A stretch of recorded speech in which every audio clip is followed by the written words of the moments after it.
എല്ലാ സുഹൃത്തുക്കൾക്കും ഏറ്റവും പുതിയൊരു വീഡിയോയിലേക്ക് സ്വാഗതം. ഇന്നത്തെ വീഡിയോയിൽ നമ്മൾ ഡിസ്കസ് ചെയ്യാൻ പോകുന്നത് ഡിജിറ്റൽ മാർക്കറ്റിംഗ് ആണോ പെർഫോമൻസ് മാർക്കറ്റിംഗ് ആണോ നമ്മൾ പഠിക്കേണ്ടത്. അതല്ലെന്നുണ്ടെങ്കിൽ ബിസിനസ്സുകാരാണെങ്കിൽ ഒരുപാട് പേര് ഇപ്പോൾ അന്വേഷിക്കുന്നുണ്ട്, ആരാണ് ഈ പെർഫോമൻസ് മാർക്കറ്റർ? ഡിജിറ്റൽ മാർക്കറ്റിംഗ് കഴിഞ്ഞ ആളുകളാണോ പെർഫോമൻസ് മാർക്കറ്റർ? പെർഫോമൻസ് മാർക്കറ്റർ ആവാൻ എങ്ങനെയാണ് നമുക്ക് സാധിക്കുക? ഒരു ഡിജിറ്റൽ മാർക്കറ്റിംഗ് കഴിഞ്ഞ ആൾക്ക് എങ്ങനെയാണ് പെർഫോമൻസ് മാർക്കറ്റർ ആവാൻ സാധിക്കുക? ഇതൊക്കെയാണ് ഇന്നത്തെ നമ്മളുടെ വിഷയം. നിങ്ങൾ ആദ്യമായിട്ടാണ് എൻ്റെ ഈ യൂട്യൂബ് ചാനൽ കാണുന്നതെന്നുണ്ടെങ്കിൽ നിങ്ങൾക്ക് ഡിജിറ്റൽ മാർക്കറ്റിങ്ങിനെ പറ്റിയോ അതല്ല വെബ്സൈറ്റ് ഡൊമൈൻ ഹോസ്റ്റിംഗ് അതുപോലെ അഫിലിയേറ്റ് മാർക്കറ്റിംഗ് അല്ലെങ്കിൽ യൂട്യൂബ് റിലേറ്റഡ് ആയിട്ടുള്ള കാര്യങ്ങൾ ഇതിനെപ്പറ്റിയൊക്കെയുള്ള വിഷയങ്ങളാണ് എൻ്റെ യൂട്യൂബ് ചാനൽ ഡിസ്കസ് ചെയ്യുന്നത്. നിങ്ങൾക്ക് നല്ല രീതിയിൽ ഒരു ഡിജിറ്റൽ മാർക്കറ്റർ ആവാനോ അല്ലെങ്കിൽ ഒരു പെർഫോമൻസ് മാർക്കറ്റർ ആവാനോ ആഗ്രഹിക്കുന്നുണ്ടെങ്കിൽ നിങ്ങൾക്ക് തീർച്ചയായിട്ടും എൻ്റെ അക്കാഡമിയായ ഡിജിമാർക്ക് അക്കാഡമിയിൽ കോൺടാക്ട് ചെയ്യാം. ഡിജിമാർക്കിൻ്റെ ഡീറ്റെയിൽസ് ഒക്കെ ഞാൻ താഴെ ഡിസ്ക്രിപ്ഷനിൽ കൊടുത്തിട്ടുണ്ട്. നമുക്ക് നമ്മുടെ ഇന്നത്തെ വിഷയത്തിലേക്ക് പോകാം. വിഷയത്തിലേക്ക് പോകുന്നതിന് മുന്നേ എൻ്റെ ഇന്നത്തെ ഈ വീഡിയോ സ്പോൺസർ ചെയ്തിരിക്കുന്നത് ബ്ലൂഹോസ്റ്റ് പ്ലാറ്റ്ഫോമാണ്. ബ്ലൂഹോസ്റ്റ് എന്ന് പറയുന്നത് വേൾഡിൽ തന്നെ നമ്പർ 1 ഹോസ്റ്റിംഗ് സർവീസ് പ്രൊവൈഡ് ചെയ്യുന്ന ഒരു കമ്പനിയാണ്. എന്തുകൊണ്ടാണ് ബ്ലൂഹോസ്റ്റ് ഒരു നമ്പർ 1 ഹോസ്റ്റിംഗ് സർവീസ് കമ്പനി ആയെന്ന് ചോദിച്ചു കഴിഞ്ഞാൽ അവർ കൊടുക്കുന്ന സപ്പോർട്ട് തന്നെയാണ്. വേഡ്പ്രസ് എന്ന് പറയുന്ന നമ്പർ 1 CMS പ്ലാറ്റ്ഫോമിനകത്ത് അവർ ലിസ്റ്റ് ചെയ്തിട്ടുണ്ട് ബ്ലൂഹോസ്റ്റ് ആണ് നമ്പർ 1 ഹോസ്റ്റിംഗ് പ്ലാറ്റ്ഫോം എന്നുള്ളത്. ബ്ലൂഹോസ്റ്റിൻ്റെ ഒരു ടെക്നിക്കൽ സപ്പോർട്ട് നമുക്ക് 24/7 ലഭിക്കുന്നതാണ്. ഒരു ഹോസ്റ്റിംഗ് പ്ലാൻ പർച്ചേസ് ചെയ്യുമ്പോൾ നമ്മുടെ വെബ്സൈറ്റിൻ്റെ പെർഫോമൻസ് നമുക്ക് കൂട്ടാനായിട്ട് സാധിക്കും. മെയിൻലി ഏറ്റവും നല്ല ഫാസ്റ്റ് ലോഡിംഗ് ആയിട്ടുള്ളൊരു ഷെയർഡ് ഹോസ്റ്റിംഗ് പ്ലാൻ പ്രൊവൈഡ് ചെയ്യുന്നവരാണ് ബ്ലൂഹോസ്റ്റ്. ഇന്നത്തെ കാലത്ത് നമുക്ക് നമ്മുടെ വെബ്സൈറ്റിൻ്റെ സെർച്ചസോ അല്ലെന്നുണ്ടെങ്കിൽ SEO പ്രോസസ്സൊക്കെ ചെയ്യുമ്പോൾ നമ്മുടെ വെബ്സൈറ്റിൻ്റെ ഒരു ലോഡിംഗ് സ്പീഡ് അല്ലെന്നുണ്ടെങ്കിൽ അതിൻ്റെ ഒരു പെർഫോമൻസ് ഒക്കെ നല്ല രീതിയിലാണെങ്കിൽ നമുക്ക് സെർച്ചസിലേക്ക് എത്താനായിട്ട് സാധിക്കത്തുള്ളൂ. അപ്പോൾ അതിനുവേണ്ടി നമുക്ക് ചൂസ് ചെയ്യാൻ പറ്റുന്ന നമ്പർ 1 പ്ലാറ്റ്ഫോമാണ് ബ്ലൂഹോസ്റ്റ്. ബ്ലൂഹോസ്റ്റിൽ നിന്ന് ഒരു ഹോസ്റ്റിംഗ് പർച്ചേസ് ചെയ്യുമ്പോൾ നിങ്ങൾ പ്രത്യേകം ഡൊമൈൻ ഒന്നും വാങ്ങേണ്ട ആവശ്യമില്ല. ഡൊമൈൻ നമുക്ക് 1 വർഷത്തേക്ക് ഫ്രീ ലഭിക്കുകയും ചെയ്യും. ഇതുകൂടാതെ Cloudflare CDN നമുക്ക് നമ്മളുടെ ബ്ലൂഹോസ്റ്റ് ഹോസ്റ്റിങ്ങിൻ്റെ ഒപ്പം കിട്ടും. എന്താണ് CDN എന്നുള്ളത്? കണ്ടന്റ് ഡെലിവറി നെറ്റ്വർക്കാണ്. നമ്മുടെ വെബ്സൈറ്റിനകത്ത് എഴുതിയിരിക്കുന്ന കണ്ടന്റുകളൊക്കെ നമ്മുടെ യൂസേഴ്സിലേക്ക് കുറച്ചുകൂടെ ഫാസ്റ്റായിട്ട് ഡെലിവറി ചെയ്യാൻ വേണ്ടി ഹെൽപ്പ് ചെയ്യുന്ന ഒരു ടൂളാണ് കണ്ടന്റ് ഡെലിവറി നെറ്റ്വർക്ക്. അപ്പോൾ ആ ഒരു സർവീസും പ്രൊവൈഡ് ചെയ്യുന്നുണ്ട് Cloudflareൻ്റെ കണ്ടന്റ് CDN എന്ന് പറയുന്ന സർവീസ്. അപ്പോൾ ഇത്രയും കാര്യങ്ങളൊക്കെ ലഭിക്കുന്ന ഒരു ബ്ലൂഹോസ്റ്റ് ഹോസ്റ്റിംഗ് ഉപയോഗിച്ച് നിങ്ങളൊരു വെബ്സൈറ്റ് ക്രിയേറ്റ് ചെയ്യാൻ ആഗ്രഹിക്കുന്നെങ്കിൽ ഞാൻ ഐ ബട്ടണിൽ വെബ്സൈറ്റ് ക്രിയേറ്റ് ചെയ്യുന്ന വീഡിയോസൊക്കെ ക്രിയേറ്റ് ചെയ്തിട്ടുണ്ട്, നിങ്ങൾക്കൊന്ന് കണ്ടു നോക്കാം. അപ്പോൾ നമുക്കിന്ന് നമ്മുടെ വിഷയത്തിലേക്ക് ഇനി പോകാം. എന്താണ് ഇമ്പോർട്ടൻസ്? ഡിജിറ്റൽ മാർക്കറ്റിംഗ് ആണോ അതോ പെർഫോമൻസ് മാർക്കറ്റിംഗ് ആണോ? ആരാണ് ഈ പെർഫോമൻസ് മാർക്കറ്റർ? പെർഫോമൻസ് മാർക്കറ്റർ എന്ന് പറയുന്ന ആദ്യം തന്നെ പറയട്ടെ, ഡിജിറ്റൽ മാർക്കറ്റിംഗ് ചെയ്യുന്ന ഒരു വ്യക്തി ഒരു ബിസിനസ്സിലേക്ക് റിസൾട്ടുകൾ കൊടുക്കാൻ സാധിക്കുമ്പോൾ അയാളെ പെർഫോമൻസ് മാർക്കറ്റർ എന്ന് പറയാം. അപ്പോൾ റിസൾട്ടുകൾ കൊടുക്കാൻ സാധിക്കുക എന്ന് പറഞ്ഞു കഴിഞ്ഞാൽ അതങ്ങനെ അത്ര എളുപ്പമുള്ളൊരു കാര്യമല്ല. ഇന്ന് ഡിജിറ്റൽ മാർക്കറ്റിംഗ് കഴിയുന്ന ഏതൊരാൾക്കും, ഇനി അതല്ല നമ്മളിൽ ഓരോ ആളുകൾക്കും വേണമെങ്കിൽ ഫേസ്ബുക്കിലോ ഗൂഗിളിലോ ഒക്കെ സ്വന്തമായി പരസ്യങ്ങൾ ചെയ്യാനായിട്ട് സാധിക്കും. യൂട്യൂബിൽ തന്നെ ഇഷ്ടംപോലെ വീഡിയോകൾ, എൻ്റെ ഫ്രീ കോഴ്സിൽ പോലും ഒരുപാട് വീഡിയോസ് നമ്മൾ അപ്ലോഡ് ചെയ്തിട്ടുണ്ട്. ഫേസ്ബുക്കിൽ എങ്ങനെയാണ് ഒരു പരസ്യം ചെയ്യുന്നത്, ഗൂഗിളിൽ എങ്ങനെയാണ് ഒരു പരസ്യം ചെയ്യുന്നതെന്നൊക്കെ, ഒരു വെബ്സൈറ്റിനെ എങ്ങനെ സെർച്ചിലേക്ക് കൊണ്ടുവരാം, ജനറലി നമുക്ക് ചെയ്യാൻ പറ്റുന്ന ഒരുപാട് കാര്യങ്ങളിൽ നിന്ന് ഒരുപാട് ഫ്രീ ട്യൂട്ടോറിയൽസ് ഒക്കെ അവൈലബിൾ ആണ്. അതല്ലെന്നുണ്ടെങ്കിൽ വളരെ കുറഞ്ഞ ചിലവിൽ തന്നെ പല കോഴ്സുകളും ഇന്ന് അവൈലബിൾ ആണ്, അത്യാവശ്യം എടുത്തൊക്കെ പഠിക്കാൻ തന്നെ. എന്നാൽ ഇതൊക്കെ പഠിച്ചു കഴിഞ്ഞാലും നമുക്ക് റിസൾട്ടുകൾ കൊടുക്കാനായിട്ട് സാധിക്കാറില്ല, അല്ലെങ്കിൽ ബിസിനസ്സിലേക്ക് റിസൾട്ട് കൊണ്ടുവരാനായിട്ട് സാധിക്കാറില്ല. അതെന്തുകൊണ്ടാണെന്ന് ചോദിച്ചു കഴിഞ്ഞാൽ ഈ പെർഫോമൻസ് മാർക്കറ്റിംഗ് എന്ന് പറയുന്ന കാര്യം അറിയാത്തത് കൊണ്ടാണ്. ഈ പെർഫോമൻസ് മാർക്കറ്റിംഗ് എന്ന് പറയുന്നത് ഡിജിറ്റൽ മാർക്കറ്റിംഗ് കഴിയുന്ന ഒരു വ്യക്തി ഏതൊക്കെ ടൂൾസ് ഉപയോഗിച്ചുകൊണ്ടാണ് ഓരോ ബിസിനസ്സുകളുടെയും പ്ലാറ്റ്ഫോമുകളിലേക്ക് റിസൾട്ട് കൊടുക്കേണ്ടത്. ഒരു ഉദാഹരണം ഞാൻ നിങ്ങൾക്ക് പറഞ്ഞുതരാം. ഒരു വെബ്സൈറ്റിൻ്റെ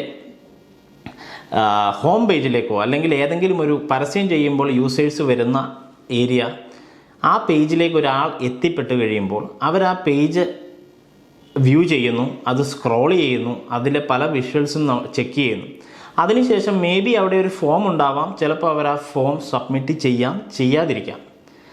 ഇനി ചെയ്യാതിരിക്കുന്നുണ്ടെങ്കിൽ, ഇപ്പം നമ്മൾ ഗൂഗിളിൽ പരസ്യം ചെയ്തു, ഒരുപാട് പേര് ആ വെബ്സൈറ്റിൽ വരുന്നുണ്ട്, പക്ഷെ ആരും ഫോം സബ്മിറ്റ് ചെയ്യുന്നില്ല. അപ്പോൾ എന്തുകൊണ്ടാണ് ഇവർ ഈ ഫോം സബ്മിറ്റ് ചെയ്യാത്തതെന്ന് ഐഡൻറ്റിഫൈ ചെയ്യേണ്ടയോ? ഒരു യൂസേഴ്സ് നമ്മുടെ അടുത്ത് പറയാൻ പോകുന്നില്ല ഞങ്ങൾ എന്തുകൊണ്ടാണ് നിങ്ങളുടെ വെബ്സൈറ്റിൽ ഈ ഒരു ലീഡ് സബ്മിറ്റ് ചെയ്യാത്തതെന്ന് ആരും പറയാൻ പോകുന്നില്ല. അപ്പോൾ നമ്മളത് കണ്ടെത്തണം. അപ്പോൾ ഇത് കണ്ടെത്താൻ ഇന്ന് മാർക്കറ്റിൽ ഒരുപാട് ടൂൾസ് ഉണ്ട്. അപ്പോൾ ഈ ടൂൾസ് ഉപയോഗിച്ച് നമുക്കത് കണ്ടെത്താനായിട്ട് സാധിക്കും. അപ്പോൾ അങ്ങനെ കണ്ടെത്തി കഴിഞ്ഞ് കഴിഞ്ഞാൽ എന്തെങ്കിലും ഒരു ഡിഫക്റ്റ് നമ്മളുടെ വെബ്സൈറ്റിനുണ്ടെങ്കിലോ അല്ലെങ്കിൽ യൂസേഴ്സ് എന്തുകൊണ്ടാണ് ഏത് ഏരിയയിൽ നിന്നാണ് അവർ സ്കിപ്പ് ചെയ്ത് പോകുന്നതെന്നൊക്കെ നമുക്ക് മനസ്സിലാക്കാനായിട്ട് സാധിക്കും. ഒരു ടൂളാണ് ഞാനിപ്പോൾ പറഞ്ഞത്. ഇങ്ങനെ ഒരുപാട് ടൂൾസ് ഉണ്ട്. ഹോട്ട്ജാർ എന്ന് പറയുന്ന ടൂളുണ്ട്, മൈക്രോസോഫ്റ്റ് ക്ലാരിറ്റി എന്ന് പറയുന്ന ടൂളുണ്ട്. ആ ടൂൾസൊക്കെ ഉപയോഗിച്ച് ഇത് അനലൈസ് ചെയ്യാനായിട്ട് സാധിക്കും. അങ്ങനെ നമ്മൾ ആ ഇഷ്യൂ അനലൈസ് ചെയ്ത് കഴിഞ്ഞ് കഴിഞ്ഞാൽ അതിൻ്റെ സൊല്യൂഷൻ ഇനി അടുത്തതായി കൊടുക്കണം.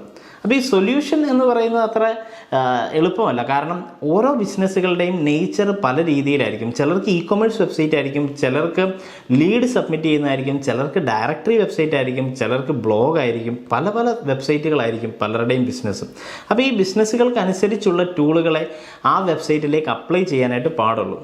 ഇനി ലീഡ് സബ്മിറ്റ് ചെയ്യുന്ന ഒരു കാര്യമാണെന്നുണ്ടെങ്കിൽ എങ്ങനെ ഒരു യൂസർ അതിലേക്ക് ലീഡ് സബ്മിറ്റ് ചെയ്യണം, എന്തുകൊണ്ട് അവർ ഫോം ടൈപ്പ് ചെയ്യുന്നില്ല, അതിനൊരു ഉദാഹരണം ഞാൻ പറഞ്ഞു തരാം നിങ്ങൾക്ക്. നമ്മുടെ ഫേസ്ബുക്കിൽ അഡ്വർടൈസ്മെൻറ്റ് ചെയ്തുകൊണ്ടിരിക്കുമ്പോൾ, ലീഡ് അഡ്വർടൈസ്മെൻറ്റ് ചെയ്യുമ്പോൾ പലരും വെബ്സൈറ്റിലേക്ക് ട്രാഫിക് ഡൈവേർട്ട് ചെയ്യാതെ ഫേസ്ബുക്കിൻ്റെ തന്നെ ലീഡ് ഫോം സബ്മിറ്റ് ചെയ്യാറുണ്ട്. അപ്പോൾ ഫേസ്ബുക്ക് ഇതിനകത്തൊരു പെർഫോമൻസ് മാർക്കറ്റിംഗ് ടൂളായിട്ട് ഉപയോഗിച്ചിരിക്കുന്ന ഒരു കാര്യമാണ് ഫേസ്ബുക്കിൻ്റെ ലീഡ് ഫോം എന്ന് പറയുന്നത്. എന്താണ് അതിൻ്റെ കാര്യം എന്ന് ചോദിച്ചാൽ, നമ്മുടെ ഫേസ്ബുക്കിൽ നമ്മൾ കൊടുത്തിരിക്കുന്ന പേര്, email I D, phone number, ഈ ഡേറ്റയൊക്കെ ഓട്ടോമാറ്റിക്കലി അവിടെ ഫെച്ച് ആവുന്നത് നമുക്ക് കാണാം. അല്ലെങ്കിൽ പ്രീ ഫിൽഡ് ഫോം എന്നാണ് അതിന് പറയുക.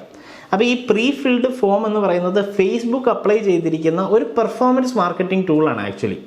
കാരണം എന്താണെന്ന് ചോദിച്ചാൽ, ഒരു യൂസർ വന്നിട്ട് അവരുടെ പേരും അവരുടെ മൊബൈൽ നമ്പരും ഇമെയിൽ ഐ ഡിയും ഒക്കെ ടൈപ്പ് ചെയ്യാനുള്ള ക്ഷമ ഇന്നത്തെ കാലത്തില്ല. മൊബൈലിൽ വീണ്ടും നോട്ടിഫിക്കേഷൻസ് നമുക്ക് വന്നുകൊണ്ടേയിരിക്കുകയാണ്. ചിലപ്പോൾ നമ്മളിത് പരസ്യം കണ്ടുകൊണ്ടിരിക്കുമ്പോഴായിരിക്കും ഫേസ്ബുക്കിൽ നമ്മളുടെ ഇമ്പോർട്ടൻ്റ് ആയിട്ടുള്ളൊരു നോട്ടിഫിക്കേഷൻ വാട്സാപ്പിൽ മുകളിൽ കാണിക്കുന്നത്.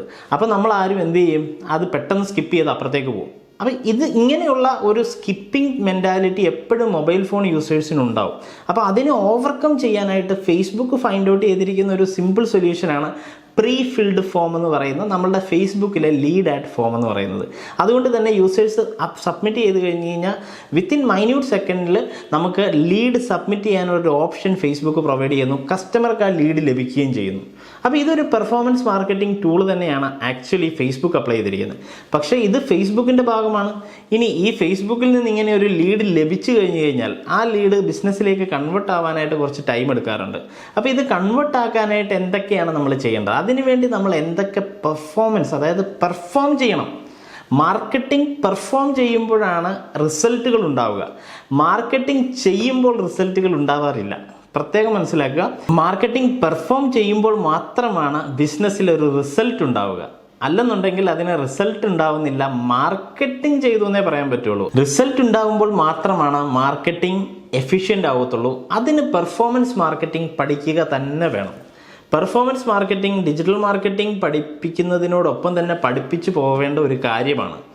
എന്നാൽ പലരും അത് വിട്ടുപോകുന്നു. അല്ലെങ്കിൽ പഠിക്കുന്ന ആളുകൾക്ക് അതിനെപ്പറ്റിയുള്ള ചോദ്യം അവരോട് ചോദിക്കാൻ ആ സമയത്ത് സാധിക്കാറില്ല. കാരണം പഠിച്ചു കഴിഞ്ഞ ഒരു വ്യക്തി ഒരു സ്ഥാപനത്തിൽ ജോലിക്ക് കയറി കഴിയുമ്പോൾ മാത്രമാണ് അവർ റിസൾട്ട് കൊടുക്കാൻ പറ്റാത്ത ഒരു സിറ്റുവേഷനിലേക്ക് എത്തിപ്പെടുന്നത്. കാരണം പഠിച്ചുകൊണ്ടിരിക്കുമ്പോൾ ഓക്കെ എനിക്ക് ഫേസ്ബുക്ക് ആഡ് ചെയ്യാൻ അറിയാം, ഓക്കെ എനിക്ക് ഗൂഗിൾ ആഡ് ചെയ്യാൻ അറിയാം, എനിക്ക് SEO ചെയ്യാൻ അറിയാം.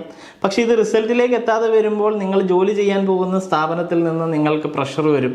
അപ്പോൾ ആ പ്രഷറിനെ നിങ്ങൾ ഡീൽ ചെയ്യണമെങ്കിൽ നിങ്ങൾ റിസൾട്ടുകൾ കൊടുക്കാനായിട്ട് എന്ത് ചെയ്യുമെന്ന് ആലോചിക്കും. കാരണം എനിക്ക് ഫേസ്ബുക്ക് ആഡ് അറിയാമല്ലോ, എനിക്ക് ഗൂഗിൾ ആഡ് അറിയാമല്ലോ, എന്നിട്ടും എന്തുകൊണ്ട് എനിക്ക് റിസൾട്ട് കൊടുക്കാൻ സാധിക്കുന്നില്ല? അപ്പോഴാണ് നമ്മൾ ഈ ഒരു വിഷയത്തിനെ പറ്റി ആലോചിക്കുന്നത്. അപ്പോൾ നമ്മൾ ഇതുപോലെയുള്ള വിഷയങ്ങളെപ്പറ്റി ആലോചിച്ച് പഠിക്കാനും അതുപോലെയുള്ള ടൂളുകളും ആ ടൂളുകൾ എന്തൊക്കെ തരം സർവീസുകളാണ് പ്രൊവൈഡ് ചെയ്യുന്നതെന്നും ഒക്കെ നമ്മൾ ശ്രദ്ധിക്കാറുണ്ട്. ഇപ്പോൾ നിങ്ങൾക്കൊരു കാര്യം മനസ്സിലായല്ലോ, ഡിജിറ്റൽ മാർക്കറ്റിംഗ് പഠിക്കുക എന്നുള്ളതും അതോടൊപ്പം പെർഫോമൻസ് മാർക്കറ്റിങ്ങിന് ആവശ്യമായിട്ടുള്ള കാര്യങ്ങൾ പഠിക്കുക എന്നുള്ളതും ഒരേപോലെ ഇമ്പോർട്ടൻ്റ് ആണ്. പെർഫോമൻസ് മാർക്കറ്റിംഗ് മാത്രമായി നമുക്ക് പഠിക്കാൻ പറ്റത്തില്ല. ഡിജിറ്റൽ മാർക്കറ്റിംഗ് കഴിയുന്ന ഒരാൾക്ക് മാത്രമേ പെർഫോമൻസ് മാർക്കറ്റർ ആവാൻ പറ്റുള്ളൂ. കാരണം ഫേസ്ബുക്കിലോ ഗൂഗിളിലോ ഒരു വെബ്സൈറ്റിനെ മാർക്കറ്റ് ചെയ്യാനോ ഒക്കെ നമ്മൾ പഠിച്ചാൽ മാത്രമേ പിന്നെ അതിനെ എങ്ങനെ പെർഫോം ചെയ്യിപ്പിക്കാമെന്ന് പഠിക്കാൻ പറ്റത്തുള്ളൂ. അപ്പോൾ എല്ലാവരും ഒരു കാര്യം മനസ്സിലാക്കുക, ഇനി അങ്ങോട്ടുള്ള കാലങ്ങളിൽ നിങ്ങൾ ജോലി ചെയ്യുന്നവരാണെങ്കിലും ശരി, ബിസിനസ് ചെയ്യുന്നവരാണെങ്കിലും ശരി, നിങ്ങൾക്ക് റിസൾട്ടുകൾ നിങ്ങളുടെ കസ്റ്റമേഴ്സിന് കൊടുക്കണമെന്നുണ്ടെങ്കിൽ, അല്ലെങ്കിൽ നിങ്ങളുടെ ബിസിനസ്സിലേക്ക് റിസൾട്ടുകൾ വേണമെന്നുണ്ടെങ്കിൽ ഡിജിറ്റൽ മാർക്കറ്റേഴ്സിൻ്റെ പുറകെ നടന്ന് ബ്ലെയിം ചെയ്യലല്ല നിങ്ങൾ ചെയ്യേണ്ടത്. പെർഫോമൻസ് മാർക്കറ്റിംഗ് എന്ന് പറയുന്ന കാര്യം നിങ്ങളുടെ നിങ്ങൾക്കറിയാമോന്നോ അല്ലെങ്കിൽ നിങ്ങളുടെ സ്ഥാപനത്തിലിരിക്കുന്ന ഡിജിറ്റൽ മാർക്കറ്റേഴ്സിനോ ഡിജിറ്റൽ മാർക്കറ്റിംഗ് ഏജൻസിക്കോ അതിനെപ്പറ്റിയുള്ള വ്യക്തമായ നോളജ് ഉണ്ടോ എന്ന് മനസ്സിലാക്കിയതിന് ശേഷം നിങ്ങളുടെ ബിസിനസ്സിനെ മാർക്കറ്റ് ചെയ്യാനായിട്ട് ഏൽപ്പിക്കുക. അതല്ലെന്നുണ്ടെങ്കിൽ നിങ്ങളുടെ ബിസിനസ്സിൽ ഒരുപാട് ലോസ് ഉണ്ടാവും. നിങ്ങൾ ഫേസ്ബുക്കിലും ഗൂഗിളിലും ഒക്കെ സ്പെൻഡ് ചെയ്യുന്ന എമൗണ്ട് നിങ്ങൾക്ക് ലോസ് വരാനും ചാൻസസ് ഉണ്ട്. അപ്പോൾ ഇന്നത്തെ വീഡിയോ ഞാൻ വൈൻഡപ്പ് ചെയ്യുകയാണ്. എന്താണ് പെർഫോമൻസ് മാർക്കറ്റിംഗ്, എന്താണ് ഡിജിറ്റൽ മാർക്കറ്റിംഗ്, ഇതായിരുന്നു ഇന്നത്തെ നമ്മുടെ വിഷയം. ഈ വിഷയത്തിനെ പറ്റിയുള്ള എന്തെങ്കിലും ഡൗട്ട്സോ കാര്യങ്ങളോ നിങ്ങൾക്കുണ്ടെന്നുണ്ടെങ്കിൽ നമ്മുടെ ഈ വീഡിയോയുടെ താഴെ കമൻറ്റായിട്ട് രേഖപ്പെടുത്തുക. ഡിജിറ്റൽ മാർക്കറ്റിങ്ങിനെ പറ്റിയാണെങ്കിലും ശരി, പെർഫോമൻസ് മാർക്കറ്റിങ്ങിനെ പറ്റിയാണെങ്കിലും ശരി, നിങ്ങൾക്ക് പഠിക്കുവാനായിട്ട് ഡിജിമാർക്ക് അക്കാഡമിയെ സമീപിക്കാം. ഡീറ്റെയിൽസും കാര്യങ്ങളും ഒക്കെ ഞാൻ ഡിസ്ക്രിപ്ഷനിൽ കൊടുത്തിട്ടുണ്ട്. വീണ്ടും മറ്റൊരു വീഡിയോയിൽ കാണാം. Till then bye. സുബിൻ.